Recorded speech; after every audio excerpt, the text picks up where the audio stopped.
Hello, good afternoon. For today's video, tayo po ay nagluto ng pork ribs. Binagoongan. Yan. So, this is spicy. So, tadyang ng baboy ang ginamit natin dyan. So, ginisa natin siya sa bawang, sibuyas, at pinirito natin sa kanyang sariling mantika. So, this is our spicy pork ribs binagoongan with talong. Yan. So, malambot na po siya. So, ang next na lalagay natin dito yung ating red pepper. Para medyo maganda yung kulay din ng ating spicy pork ribs binagoongan.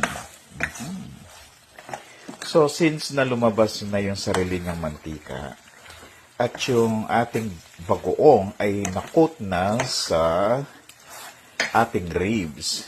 So, ngayon, ang next follow natin ay lagay na natin yung talong. So, yung talong, kung napansin nyo, merong excess na ano dyan. So, dito natin siya ipiprito.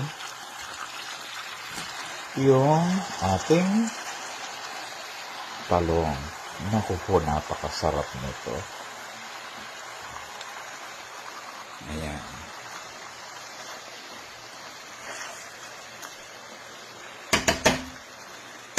Diba?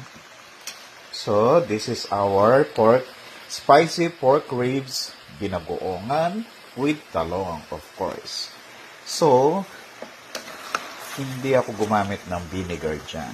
Maraming kalamansi ang nilagay ko dyan. Para yung medyo alat at saka yung asim ng ating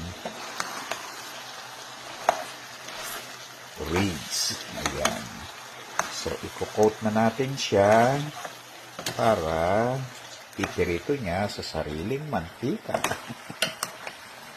O, di ba?